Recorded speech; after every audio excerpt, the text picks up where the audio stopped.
cresci escutando uma tese consagrada pela sabedoria popular que política, religião e futebol não se discute. E quanto mais velho fico, mais dou razão a quem criou essa teoria. De fato, são questões que envolvem sentimentos, paixões, crenças, e jamais se chegará a uma conclusão, pois as pessoas são diferentes e pensam diferentes. E também não é aqui a intenção do canal ficar entrando em questões complexas, polêmicas. Não. Cada um. Não entramos no mérito. Respeitamos a todos porque achamos que a forma, o atalho para chegar à convivência o mais próxima do ideal é aceitar as diferenças. Esse vídeo, o relato recebido, ele se concentra na questão religião. Então deixo claro que não citaremos nomes e nem deixaremos pistas para uma identificação. Não está aqui em julgamento religião A, B, C, D, a ideal, a enfim. Não queremos dar origem a uma guerra santa, não. Mas como a experiência aconteceu em torno de representantes de uma determinada religião, nós queremos evitar que o vídeo seja mal interpretado ou que estamos julgando, escolhendo, aconselhando, mostrando caminhos. Não. Prendam-se ao ocorrido. Por favor, deixem de lado questões paralelas. E o relato é impressionante. Realmente ele faz pensar sobre vários aspectos. E é justamente a intenção do canal Nadna Aravino, da família Nadna, aprender com experiências vividas por pessoas iguais a nós. Aquela questão, se aconteceu com ele, poderia ser comigo. E se acontece com qualquer um, o que significa? De repente, seguindo essa lógica, essa coerência, a gente vai aprendendo um pouco aqui, um pouco ali, encontrando respostas sobre o desconhecido, que fantasia que habita o nosso imaginário, sem nos resumirmos a ficar perguntando, sem chegar a lugar nenhum. Então assista o vídeo até o final e tire suas conclusões.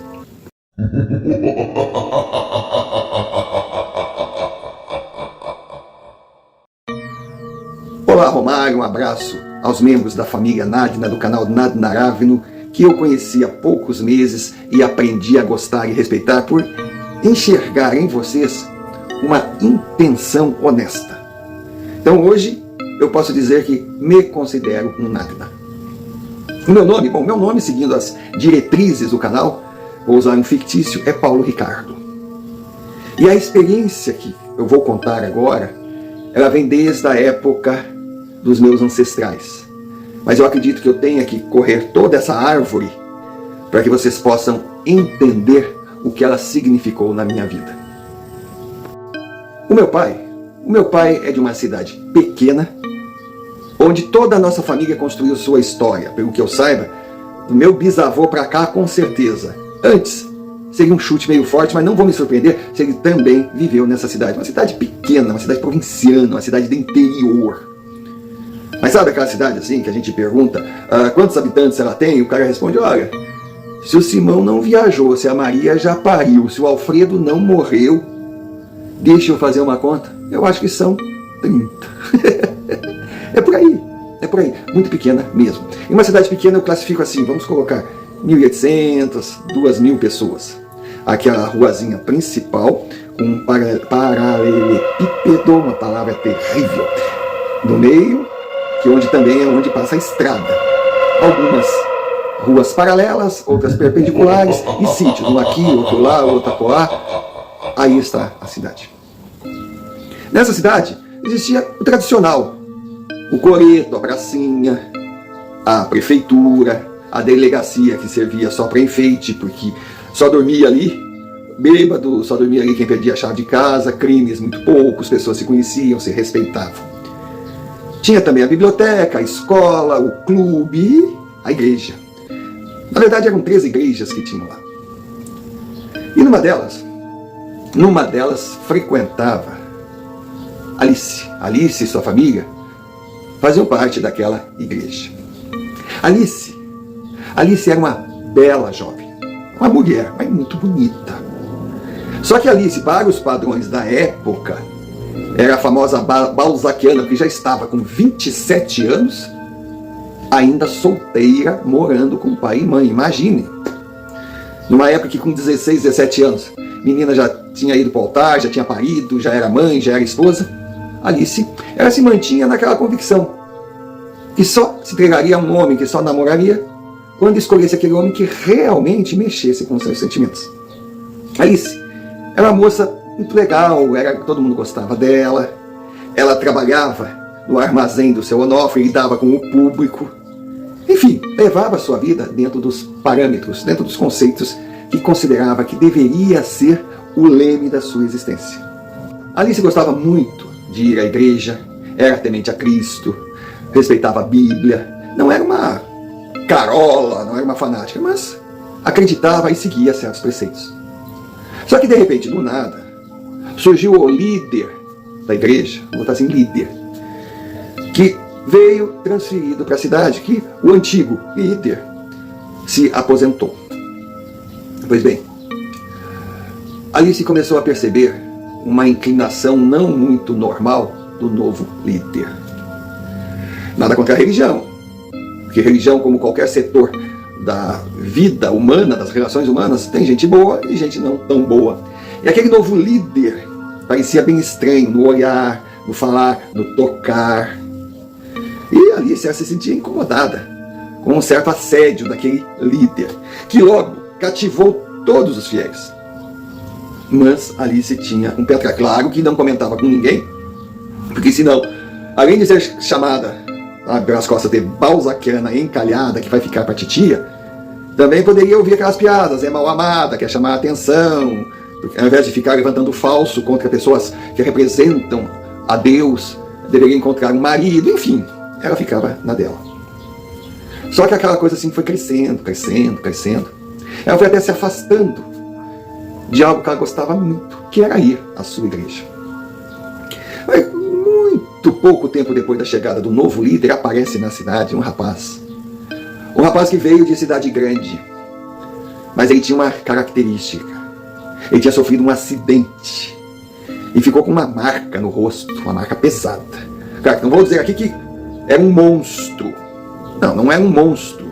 Segundo eu ouvi comentários de pessoas mais velhas da minha família, mas estava longe de ser um símbolo de beleza, porque realmente o estrago foi grande. E ele era um rapaz que demonstrava uma posição financeira, uma vida estabilizada, mas que, como o acidente, também começou a ter problemas respiratórios, limitações respiratórias, e foi morar naquela cidadezinha para fugir do barulho, da poluição e aproveitar principalmente o ar de uma cidade serrana. Então ali, ele pensava em montar o seu negócio e tocar a sua vida. E foi o que fez. Comprou uma casa, uma casinha boa, um pouco longe do centro, tratava todo mundo com muita simpatia, montou o seu comércio e foi levando a sua vida. E quis o destino que Alice, que já fora pretendida por rapazes bonitos, sem nenhum erro de fabricação ou sequela de consequências da vida, se interessou, se aproximou e conheceu o recém-chegado e realmente ficou fascinada. Era uma pessoa muito educada, era um homem gentil, era divertido apesar da marca. No início ele ficou meio arredio, não queria aproximação, mas ela foi chegando, e surgiu ali uma relação muito bonita. O tal do líder da igreja começou a alimentar uma raiva, a gente percebia, e, digamos, inveja, que não era possível que a Alice tenha preterido o seu sentimento, apesar de ser um sentimento que não levaria a menina a nada, seria apenas uma aventura escondida, aquela coisa toda, mas ele era uma pessoa que merecia ter Alice, e não aquele candidato à aberração, aquele cara que era todo desengonçado, com aquela cara horrorosa, enfim. E o ódio do fulano ia crescendo na mesma proporção que o amor entre Alice e o recém-chegado Miguel ia tomando forma. Miguel, um homem correto, foi à família de Alice e pediu permissão a seu pai para namorá-la. Nossa, permissão dada, sabe, com felicidade, porque não interessava que ele fosse um monstrinho, não interessava nem que os netos, bisnetos, nascessem com a carinha dele, mas Alice finalmente iria desencalhar. A vida continuou o seu rumo, quando surgiu a notícia que a barriguinha de Alice, mesmo solteira, estava começando a crescer. Miguel fez questão de colocar para a família que estava apaixonado e que, embora tenha cometido um deslize inaceitável, não desrespeitou Alice, não desrespeitou a sua família, se deixou levar por um momento de fraqueza, mas marcou o casamento. E a família da moça não estava nem aí. Não, tá bom demais. Só que o líder da igreja, quando soube, ele se encheu de ódio. E ao conversar com os demais membros que o escutavam, como se fosse o homem que transmitia as palavras de Deus, o homem que conversava com Cristo, enfim, um santo na terra, e começou a soltar veneno, dizendo que a aparência e o comportamento daquele desconhecido lhe fez ter uma visão que aquele sujeito era um representante do demônio e que os seus frutos diabinhos seriam. Foi plantando um veneno ali, plantando um veneno aqui, outro veneno lá, a barriguinha de Alice crescendo, ela toda feliz, preparando o casamento, Miguel montando, terminando de montar o seu negócio, que ficou muito bonito, foi algo novo que ele trouxe para a cidade, ainda daria empregos. Cada vez mais ele cativava os familiares, futuros sogros, sogra, os cunhados, e não percebiam que o veneno estava crescendo, que ele era visto como um monstro, um demônio, que chegava com aquela conversa mole, porque é assim que age o capiroto, e que na barriga da Alice estava sendo gerada a maldição que ia impregnar a vida de todos os moradores da cidade. E a coisa foi crescendo, de boca a boca. Imagina, quem falou foi o líder da igreja, e crescendo, e crescendo. Miguel, quando soube, foi procurar o líder da igreja. Foi perguntar o que tinha de verdade, o que estava acontecendo, que ele estava assustado, se o líder da igreja sabia alguma coisa por conhecer as pessoas, e foi atendido assim, uma falsidade, com um sorriso, dizendo, não, essa gente é ignorante, deixa pra lá, não vai passar disso. Quando ele virou as costas, o líder da igreja quebrou alguns itens do templo. E quando os fiéis chegaram, ele disse, o tal do Miguel esteve aqui. E quando ele chegou, se fez um tremor, um algo inexplicável, que quebrou tudo o que vocês estão vendo. Foi assim uma espécie de estopim, uma comoção entre os presentes, que começaram a ficar com medo, pessoa humilde, pessoa ingênua. Só que entre eles tinha 2 ou 3 que não eram tão ingênuos, tão humildes e tão delicados. E o pior aconteceu. O pior é que nem o líder da igreja talvez esperasse. Ele não se importava de não ser o primeiro na vida de Alice. Ele queria ter Alice para ele, nem que fosse uma vez só. E a criança iria nascer, e a Alice voltaria a ser a mulher linda e fascinante que sempre foi, que sempre o atraiu.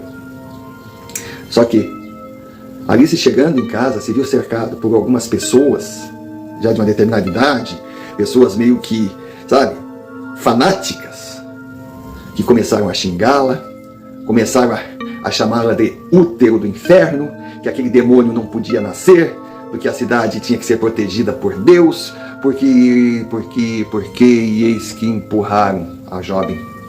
Ela caiu, ainda bateram um pouco nela, chegaram pessoas, o que é isso, o que é isso, o que é isso? Pois bem, o pior aconteceu. Alice perdeu o seu bebê, que era uma linda menina, e conseguiu salvar a sua vida por muito pouco. Foi uma tragédia, foi uma comoção. Opiniões se dividiam, chamando os autores de criminosos que mereciam ser castigados pelas leis dos homens e de Deus, e outros diziam que eram heróis que salvaram a cidade. E o tal do líder da igreja, vendo toda aquela pressão, começou a ficar em cima do muro, começou a tentar desviar o foco em cima dele, com toda a falsidade, dizer que tínhamos que viver em paz, porque, enfim. Só que a filhinha de Alice e de Miguel, um anjo que estava para nascer, foi, de certa forma, assassinada por aquelas atitudes menores do líder.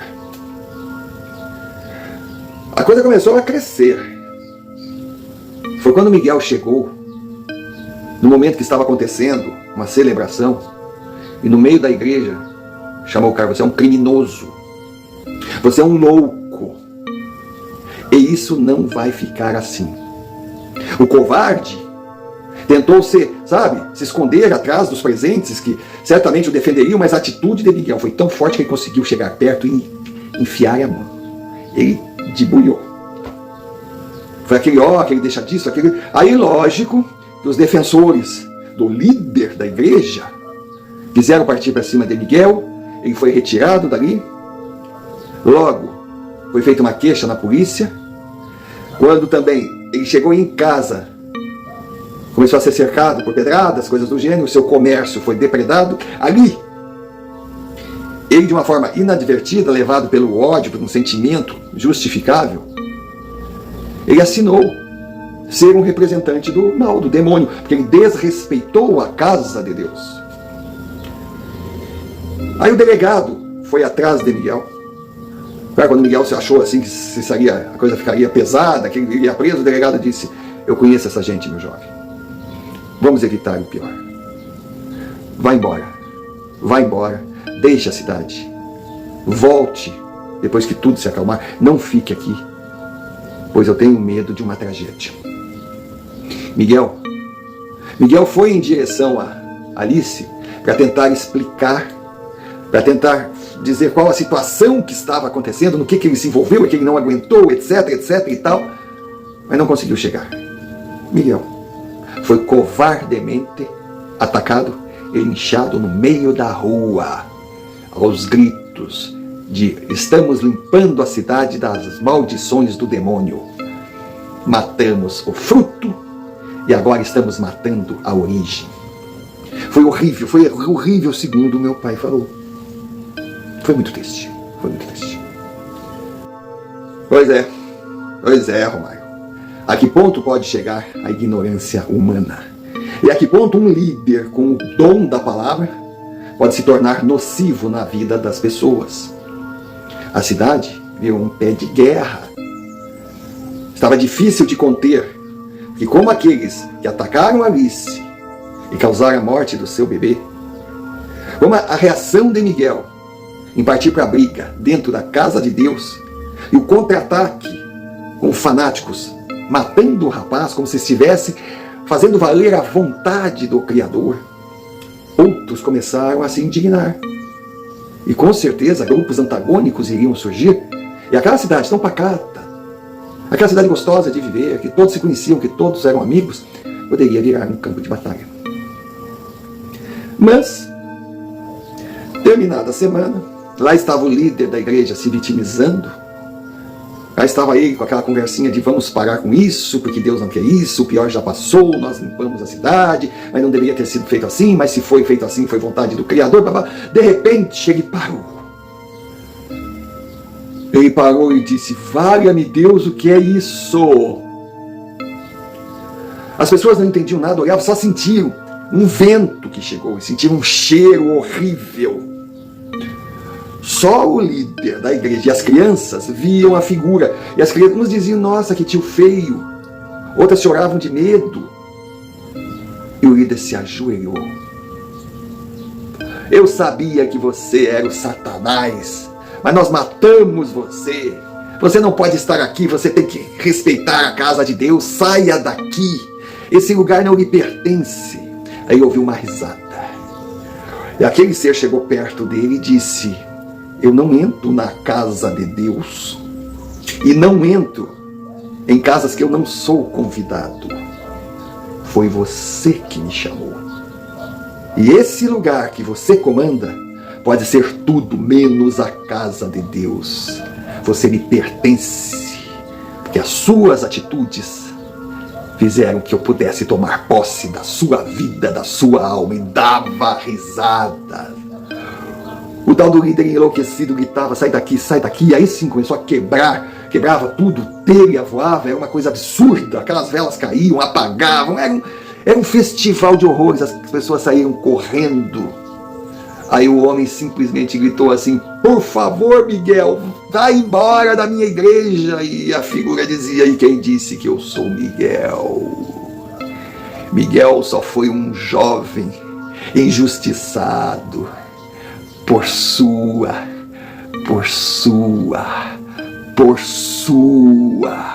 E toda vez que ele falava por sua, o líder pensava num adjetivo que o desqualificasse. Cada por sua dava origem à certeza de um defeito, de um erro de fabricação, de uma distorção moral daquele que deveria ser o líder da igreja e agora estava ali, de joelhos, vendo o seu templo sagrado, sabe, destruindo, enquanto ele estava todo urinado, todo cagado. E o ser só ria. Você me chamou, você é meu.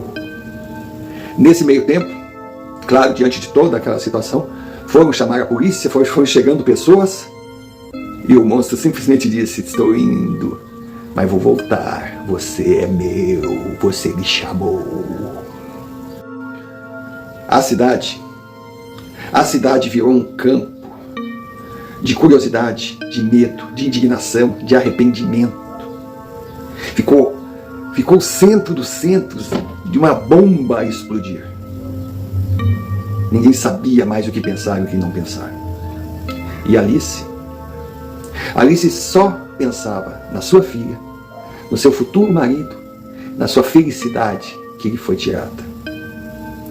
E ela no quarto, ela sofrendo, ela não tendo sentido na vida, eis que foi visitada pelo mesmo ser que entrou na igreja. Só que com uma aparência mais suave, algo mais gentil. Ele chegou e disse: não chore, minha filha, não chore, siga a sua vida, você ainda será feliz, não desista de viver. Ela não entendia, ela dizia: mas poxa, quem é você? Você foi o monstro que invadiu a igreja, mas você não tem nada de monstro. Ele simplesmente disse: ninguém é uma só versão do bem e do mal. Todos nós somos aquilo que as outras pessoas nos pedem que sejamos. A vida do líder virou uma loucura. Realmente ele pirou, ele não tinha mais paz, ele não tinha mais sossego. Ele recebeu a notícia que seria destituído do cargo, que chegaria um substituto.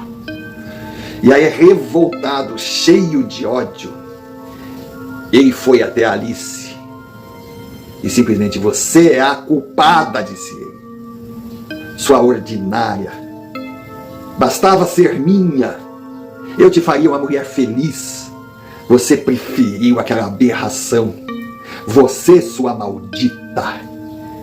E aquele monstro que não está mais entre nós carregarão a maldição para o resto dos seus dias. E vocês irão ver. Vocês irão ver. Ela não viu. Ela não entendia. Ele disse: vocês estão amaldiçoados. Vocês e todos os seus descendentes levarão a marca daquilo que me fizeram. Eu poderia matar você agora, mas não, eu quero que você viva para sofrer a maldição. Quando ele falou sofrer a maldição, fez menção de ir para cima da moça e apareceu o tal ser e disse: chega, você não tem mais como ficar nesse plano, você é meu, vem para mim. E ele deu um grito. Mais engraçado é que Alice enxergou o ser dizendo, o tal do líder da igreja deu-lhe um grito horroroso e o coração não resistiu. O corpo ficou jogado e Alice via uma alma, uma visão, uma coisa, saindo daquele corpo, sendo arrastado pelo chão, rumo a vai saber para onde. Foi uma cena chocante para Alice, e para aqueles que passavam ali foi apenas mais um surto que antecedeu a morte daquele líder da igreja que enlouqueceu do dia para a noite. E assim a história ficou conhecida. Um homem que veio para a cidade para trazer paz e a palavra de Deus, enlouqueceu no meio do caminho e criou histórias fantasiosas que fizeram alguns moradores perderem a cabeça, vitimando uma jovem grávida, e também causaram a morte do seu futuro marido. Apenas um crime normal, e a coisa ficou por aí. Alguns anos se passaram, tudo voltou à normalidade. Alice resolveu sair da cidade, não conseguia mais morar ali. Foi para uma cidade maior, conseguiu um trabalho, estava tocando sua vida, eis que, de repente, assim, do nada, esbarrou num moço, um moço muito bonito, que pediu desculpas. Começaram a conversar, e 2 anos estavam casados. Alice estava apaixonada. Alice conheceu alguém que a fizera acreditar que merecia, sim, ser feliz.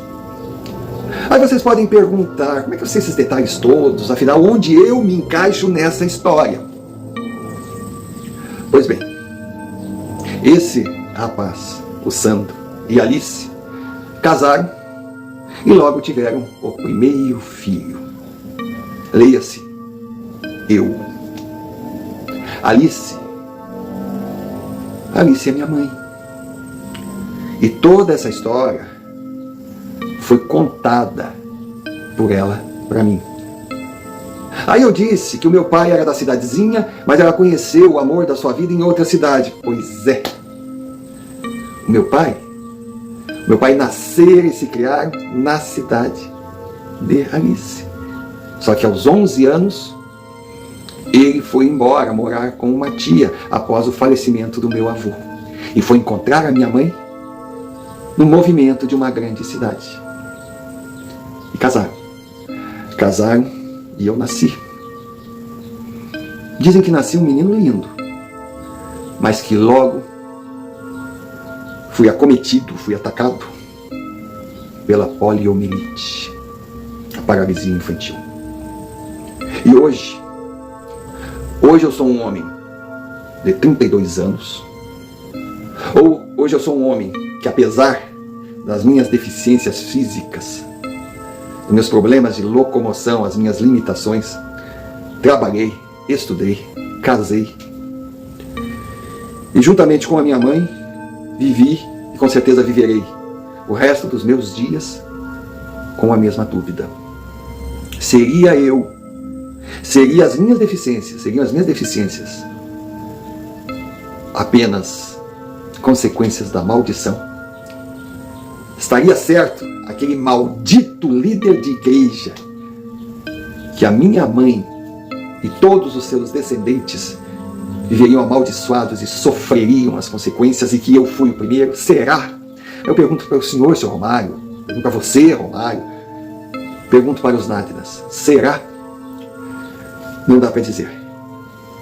Eu só sei que o resultado é que a minha mãe, em comum acordo com meu pai, pediu desculpas para ele, mas pediu que, se ele realmente a amasse, não pedisse para que ela lhe desse mais filhos, e explicou as razões. Meu pai concordou porque amava muito aquela mulher.